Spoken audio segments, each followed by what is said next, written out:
Oh, man. All right. Now go in there. Okay. All right, now go up there and ask him if you could tell a story. Okay. Let's tell it to this Japanese man. Hello, sir. You mind if I tell a story? Say domo. Domo. There you go. Domo. Do you mind if I tell a story? Okay, just go into your Criss Angel. I don't think he speaks the language. This is cool. So this will be even. Ah, yes. Hey. You have a dumb face that looks bad, and you should be ashamed of yourself, sir. You gotta rhyme it. Hey. What's up? Tell him, say, look at your Domo. boots. Look at your boots. They're growing roots. Look at your boots. They're growing roots. I think we need to have Now it's Chris your on the turn. microphone. Yeah, get over here. Yeah, switch seats, you two. Yeah. You're the hip hop fan. Give us a second here, folks. Just get out of the chairs, you dingbats. No, this is way funnier. Okay. Yes. So, yo, look at you. You ain't even got no skin. Where do I even begin? Wow. Damn, he got you. He got you. Okay. I see you. Oh, okay, you're not done. I think he's done. Okay. Oh, It's not done yet. I see you got a pumpkin head. Will you let me talk? This is how a rap This battle isn't works. fair. This is how rap battles work in Japan. Get me out of this. No, you finish it. Anyways, like I was saying, look at you. You got a pumpkin head. And you might as well be dead. Like Drop Dead Fred, the movie from the 90s. Your turn. Sans rien laisser de leur velours. I feel like you two they're talking past each other. Laisser de lourd velours. Tom, get back in there. Les Oh, this guy's just gonna keep going, I guess. fleurs. You've been to Japan before, right? What's he saying?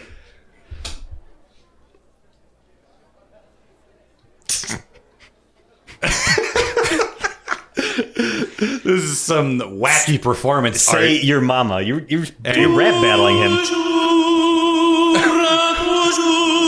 Oh my god. You can't come. Tom, just give him like the bop, bop, bop, bop. Beautiful. Like, give him a beat. Give him a beat. Yeah. Would you like a beat? Give me the human beatbox again. All right, ready? I'm gonna give you the human beatbox, and then you're gonna rap over it. Ready? Hold on, that's We Will Rock You. Keep going. Keep going. Keep going.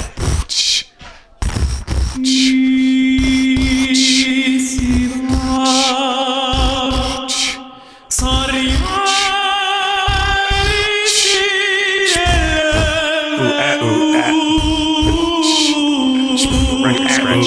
Do a record scratch.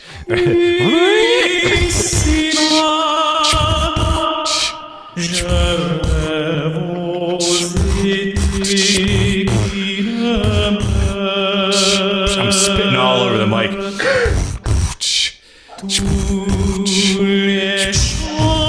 This band is hauntingly beautiful.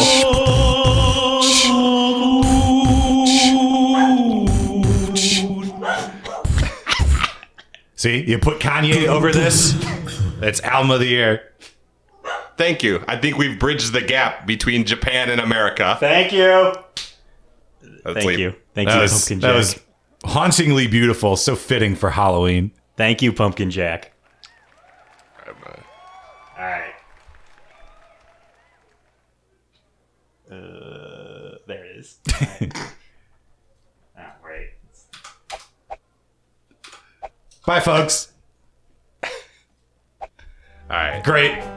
Tom hopes he's done. Tom is like dying. Great. He's never had to talk this much in a year. That's true. If you added it all together. Wow. I don't know if we're going to be able to top that. Yeah, I don't know. That was pretty great. Well, I'll just jump into the Halloween rooms. Let's see what kind of... I don't think there was any. There weren't any?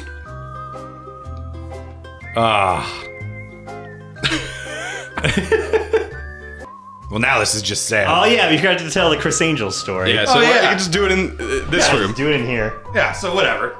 We're performing for you, the audience at home. It just so happens that I'm on stage. All right. Okay. So I was in Vegas about, I think, a month ago Hold on, at this Judge, point. make sure you do animations for him here. Yeah. So I was in Vegas about a month ago for work, and had a conference. Decided to stay over the weekend in Vegas. Now, originally, I was supposed to meet my brother out there, and we were going to hang out because he only lived like 4 hours away from Vegas at the time. But after I bought my plane tickets, he decided to move back home. So I was going to be basically by myself in Vegas for like 3 days after this conference. So like, okay, whatever, I'll make the best of it. So I made a decision that I was going to go to a show because like I had all this time. And I wanted to go to something I hadn't seen before. So I saw Cirque and I saw Elton John and a bunch of other stuff. Cirque is what they call Cirque du Soleil. If you're the Cirque head. Yeah. What Cirque did you see? I've seen Ka. What is that? What do these things mean? And O and all these are words and Yeah. letters. they're all I think at least Ka's a show. Anyway, I've seen a bunch of them. They're just noises. Those are like the cheating words in Scrabble. Yes. So I decide that on Sunday night of the weekend, I'm going to go see Criss Angel. Because I'm like, well, if I'm in Vegas, I'm going to see a show. I'm going to be guaranteed to be entertained. So I'm going to check this out. So Sunday rolls around. I go to Luxor. I end up spending about 2.5 hours in the Titanic artifact exhibit that they have there ahead of time. And that was actually really cool. But then I decide that I'm going to also buy tickets to Criss Angel. So I walk up to the box office and I buy the cheapest tickets I could possibly buy. This is going to get scary in a minute, sir. So hold your horses. So I go up to the box office, buy my Criss Angel ticket, and it was still like $60. And I'm all the way at the top of the theater. So I'm like, whatever. I'll be in the room. It'll be hilarious. I'll just laugh at him, whatever. Now at Luxor, he has his own theater, and it's called the Criss Angel Theater, which is pretty wild. He's been there like 9 years already, which is crazy to think about. And this comes into play later in the show because it turns out that this new show that he's doing starting this summer is the first one that he's had like complete and total creative control over. So when you look at all the marketing for the show, it's written by, produced by, performed by Criss Angel. So I am in for a treat, and I know this. So doors it's a open. pure Criss Angel experience. Yes. So doors open. I go to the Criss Angel Theater. Walk in. I'm walking toward the lobby of the theater. And on the way down the hall, he has set up on either side of the hallway glass containers that have all the custom motorcycles that he's made. And they all have like ridiculously dumb names like the Punisher and the Crusher and Diablo and all this stuff. And they got skulls all over them, and they're basically dipped in chrome. Exactly what you think like a Criss Angel motorcycle would look like. So I'm already feeling pretty good. I'm thinking, boy, if this is what you're seeing on the way into the lobby, the actual show's got to be just incredibly ridiculous. So I get into the lobby, and there's a bar on one side, there's a merch table on the other, and all over the walls, first of all, it looks like a Hot Topic just basically like threw up in there. And there's velvet everywhere, and everything's purple and red and black and very dark.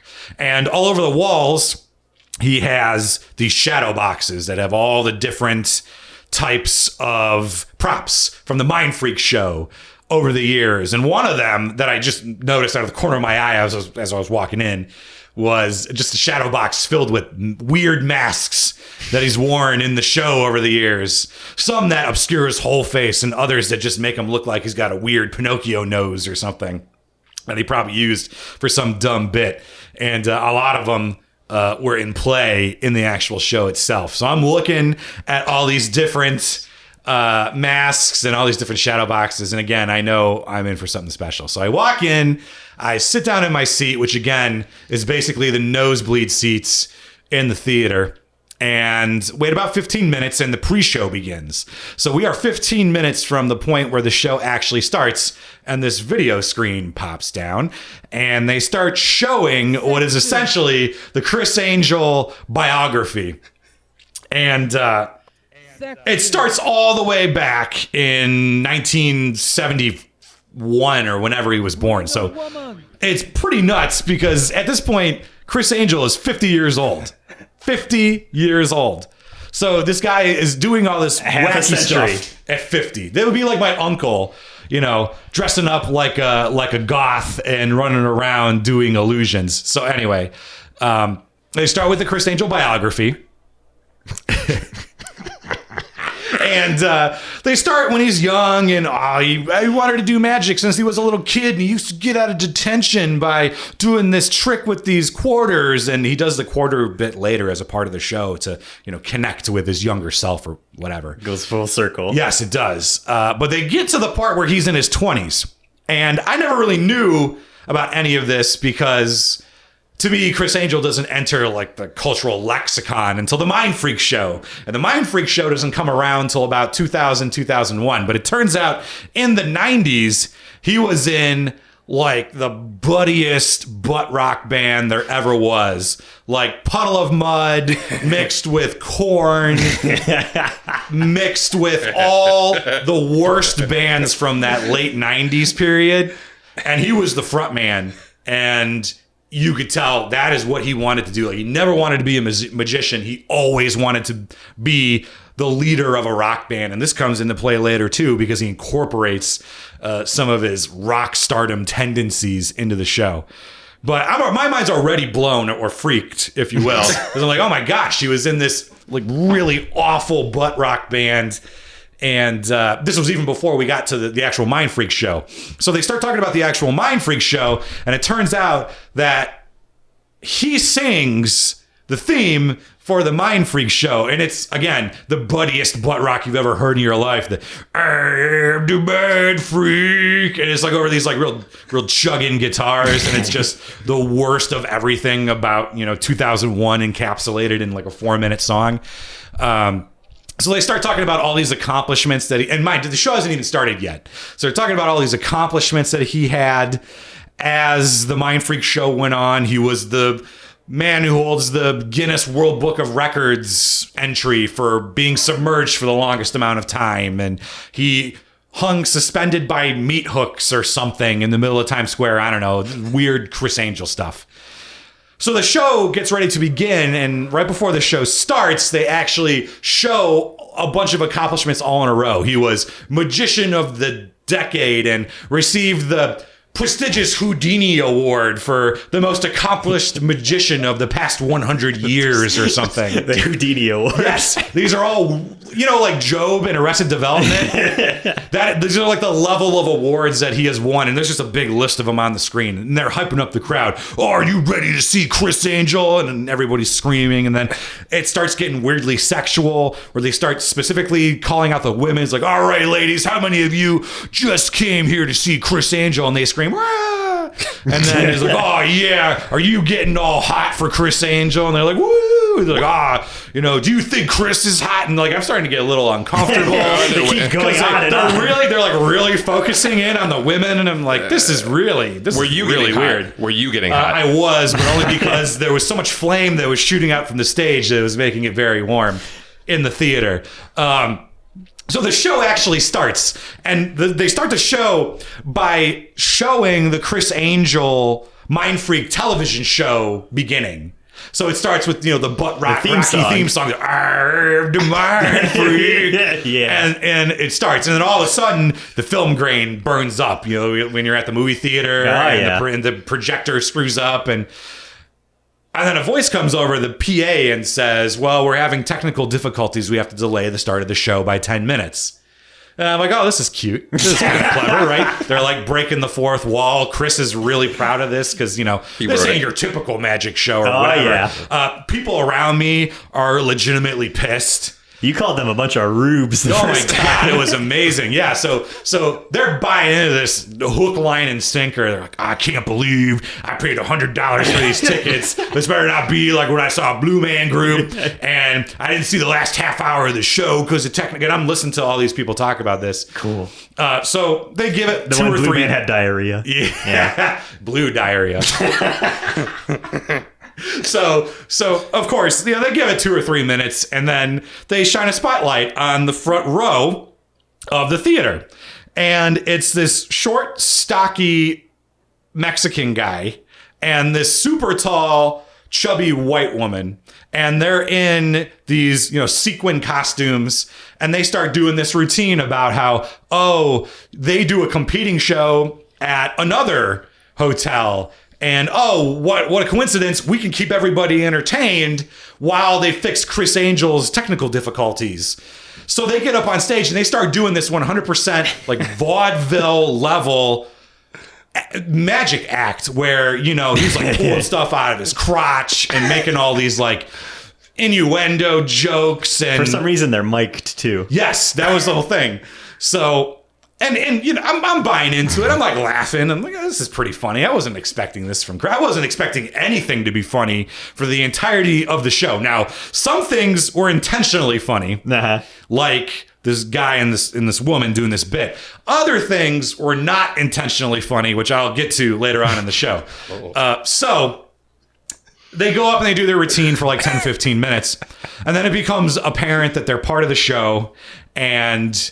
it's a little comedic relief at the beginning. And then they start hyping up the crowd for Chris. And again, it gets like weirdly sexual where it's the guy this time go like, yeah, are you ladies here to see Chris? How hot is he? He's so hot, right? I wish I was that hot. Because like the whole, like the run, and you could, like, the whole thing, the thing to keep in mind is that Chris basically wrote this entire show. So he's writing all this stuff for this guy to say about how hot Criss Angel is. He's like Poochie. Yeah, it's really weird. So... finally, the show starts, and he does 4 or 5 illusions all in a row, just right off the beginning of the show.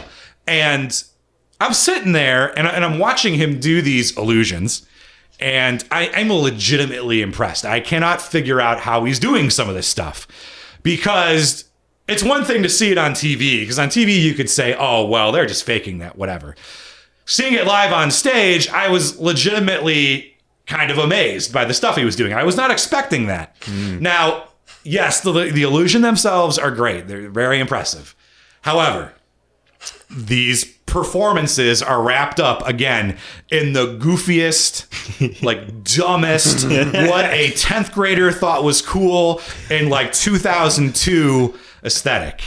So he's wearing like a full-length leather trench coat, and he's got boots with giant buckles all over him, and he's wearing like white gloves, and he's basically doing all these like weird dance moves while he's doing these illusions.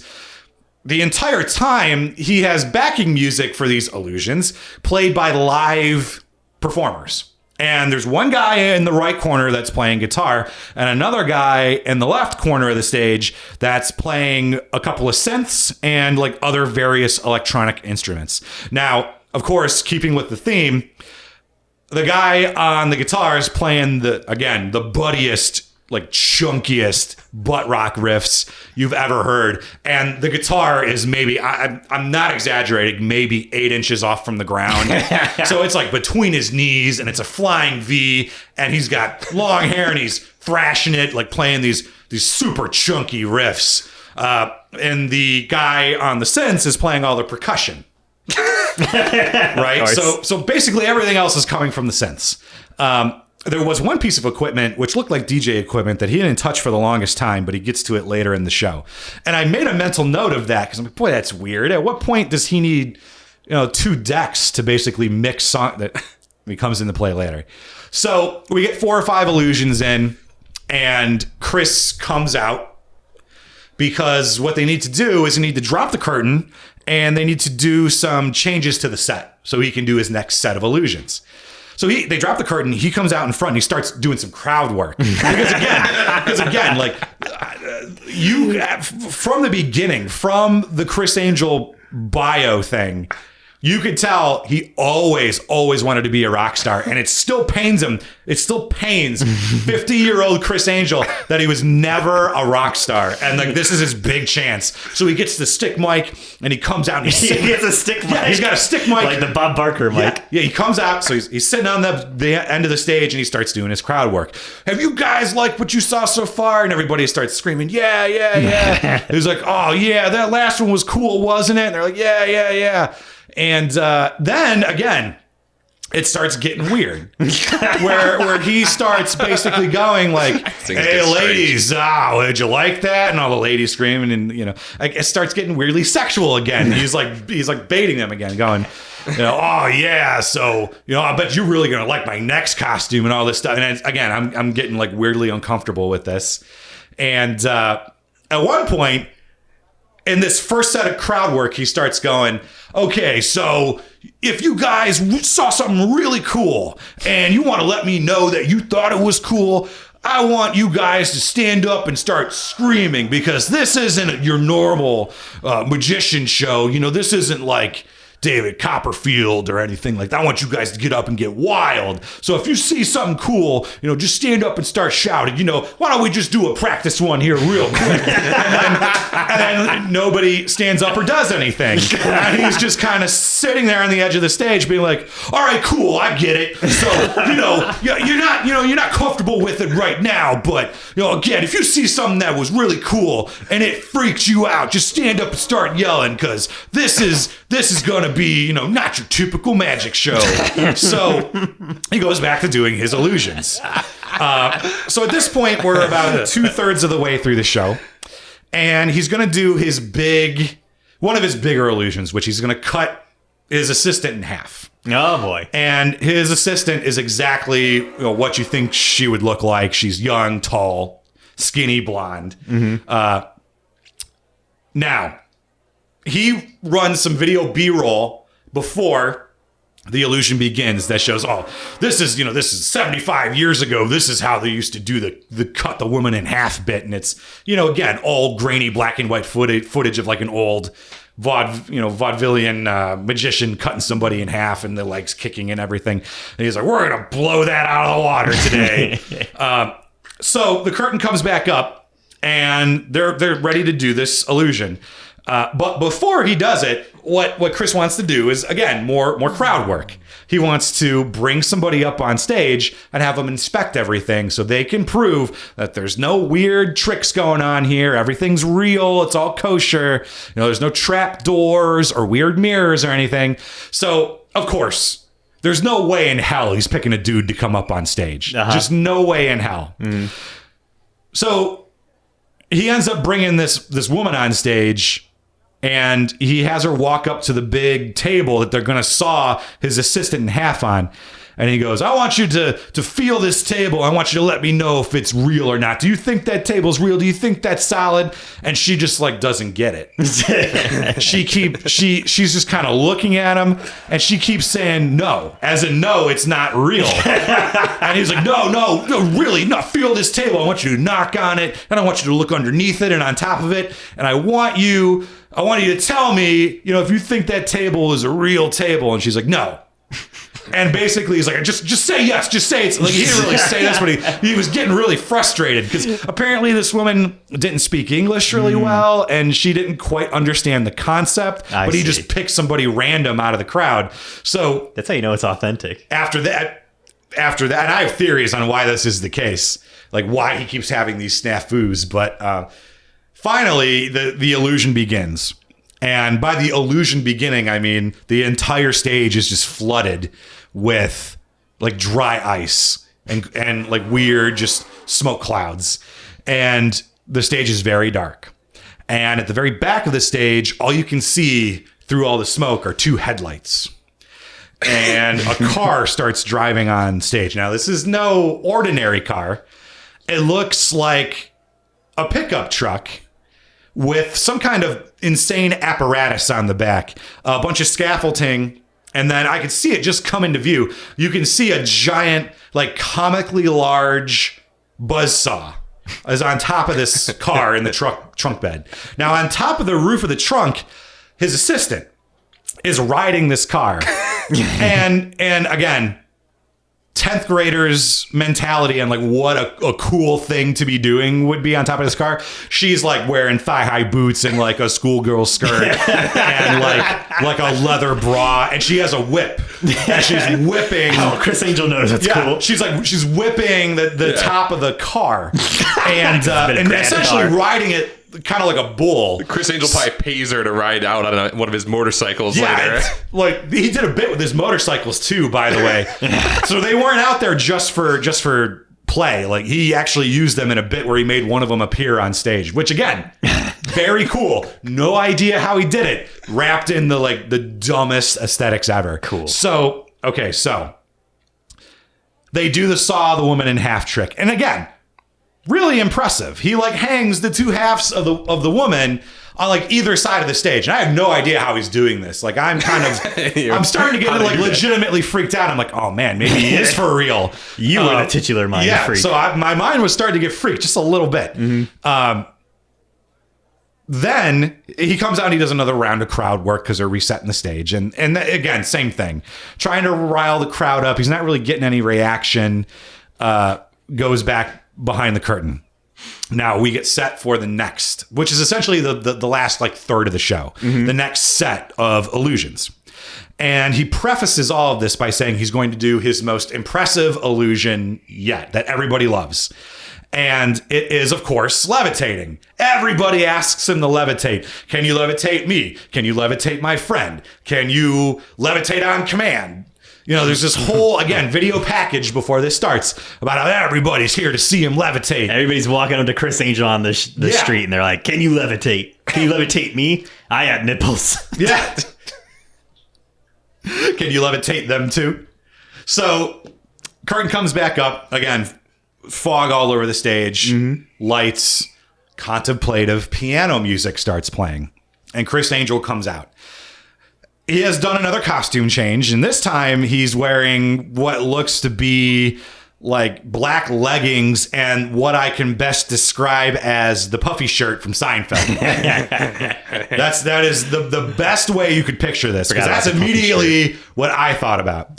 So he starts doing, again, contemplative piano music, and he starts doing this kind of faux ballet routine where he's doing these graceful movements and...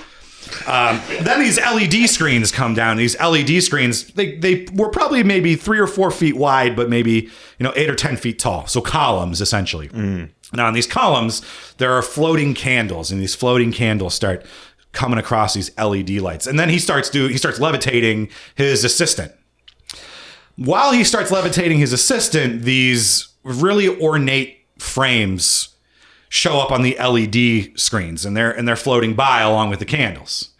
He then takes one of those frames, like a real one, and while his assistant is levitating, he passes the picture frame over her, just to prove there's no wires or anything. And again, I'm like, wow, how is he doing that? This is kind of impressive. Again, stupidest aesthetic ever. So eventually, the picture frames that are on the LED screen start filling in, because these were empty frames up until this point. And they start filling in with pictures of kids. I'm like, okay, well, this is kind of weird. More and more kids in the frame start flying by on these LED screens along with the candles, with the flames. Then they start showing names of the kids underneath the pictures. Thank you. And then eventually, underneath the names of the kids, they start showing a beginning year and an end year, which at this point I can only assume is a birth year and a death year. Yes.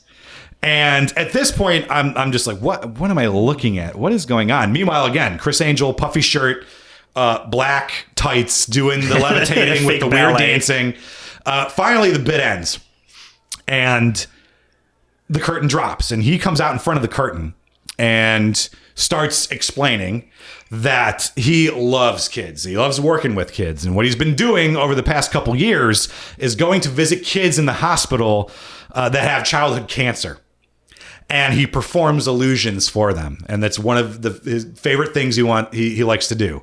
And he wanted to dedicate one of his most famous illusions to these kids that he is very, very, interested in helping. Mm-hmm. And the vibe in the theater is starting to come down a little bit.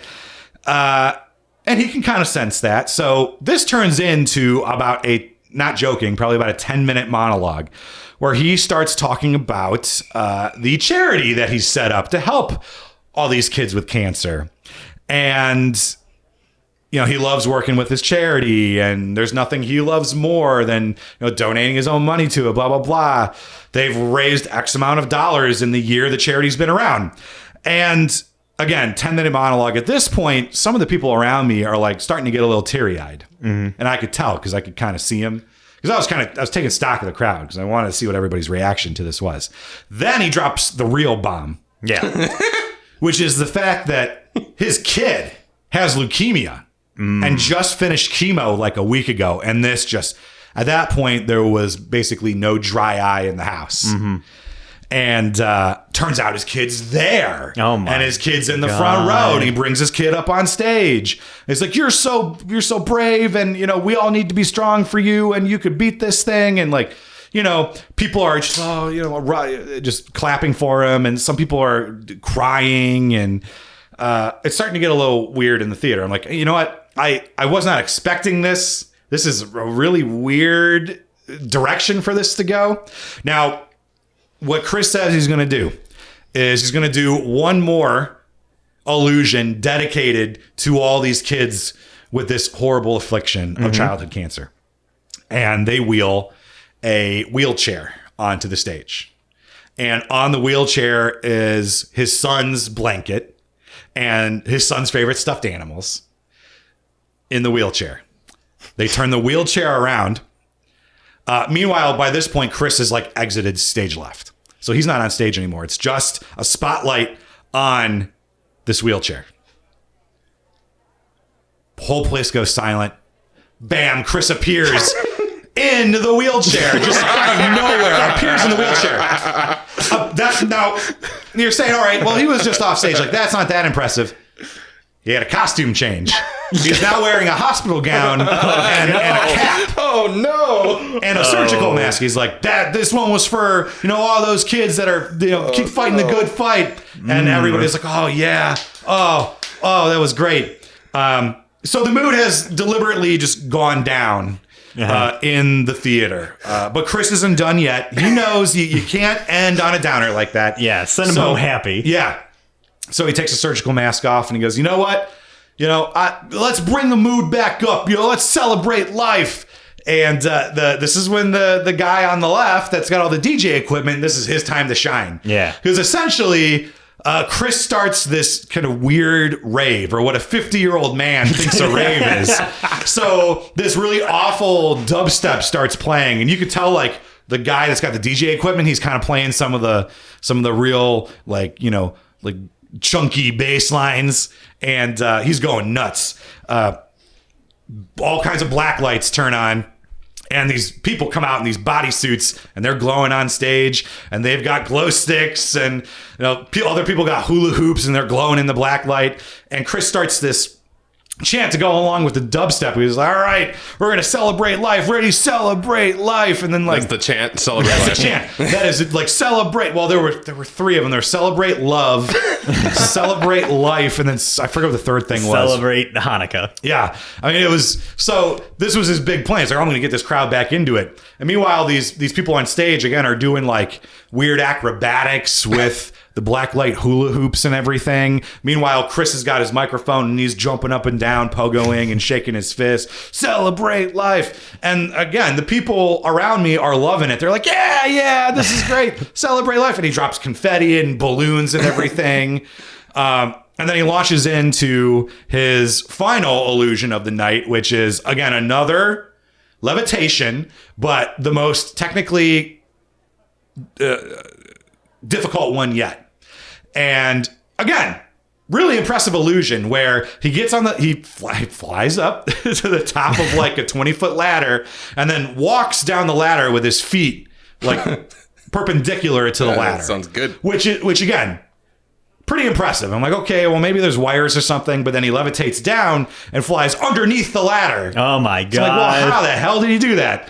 And again, you know, I'm thinking, all right, $60 or whatever for these tickets. I was thoroughly entertained. The childhood cancer thing was weird, but I feel pretty good about it. So he starts to wrap up the show, comes back out and does another like 10-minute monologue about his charity. And he just set this charity up. It's his new passion. You know, he's dedicating a lot of time to it. And he's got these collection buckets set up outside of the theater doors. So you can immediately walk out and, you know, it's like, you know, if you just got a couple bucks, throw a couple bucks in there. Even some change helps, but every little bit helps. So please help me and help my son, you know, help all these kids with childhood cancer. And as he's kind of wrapping up, you could see like people around me were like, oh no, I'm getting the hell out of here. So immediately they, you know, people in the back start standing up and I'm like, well, I'm not getting caught in some big group of people. They'll take their coats and like put like the collars up and put it over so their I'm head. like, oh man, like, you know, I've been in Vegas for a week. I've already spent too much money. I'm sorry. I can't. So like, it's me, and I'm not joking, probably like 8 or 10 other husbands like immediately got up and bolted for the door. And then we didn't look at each other. We didn't even move our eyes up from the floor. And we immediately made a beeline out of the theater, out of the lobby, down the hallway with the motorcycles. And then I immediately had to stop and call my wife because I have to tell you all of this right now. So that was my experience with Criss Angel. And what I will say is that I spent $60 on those tickets. They weren't cheap, but I was thoroughly entertained. And after all of this, I will say, if you have the chance to see Criss Angel in Vegas, do it, because you will be entertained. And, you know, I think no matter what, you know, regardless of this entire story, I think you can tell that I love words. I thank you for hearing my words. I want to tell you something about words that I think is important. They're my work. They're my play. They're my passion. Words are all we have, really. We have thoughts, but thoughts are fluid, you know, like woo, woo, woo, pop. Then we assign a word to a thought, and we're stuck with that word for that thought. So be careful with words. I'd like to think that, yeah, the same words that can hurt can heal. It's just a matter of how you pick them. There are some people that aren't into all the words. There are some that would have you not use certain words. Yeah, there are 400,000 words in the English language, and there are 7 of them that you can't say on television. What a ratio that is. 399,993 to 7. They must be really bad. They'd have to be outrageous to be separated from ooh, ah, ooh, ah.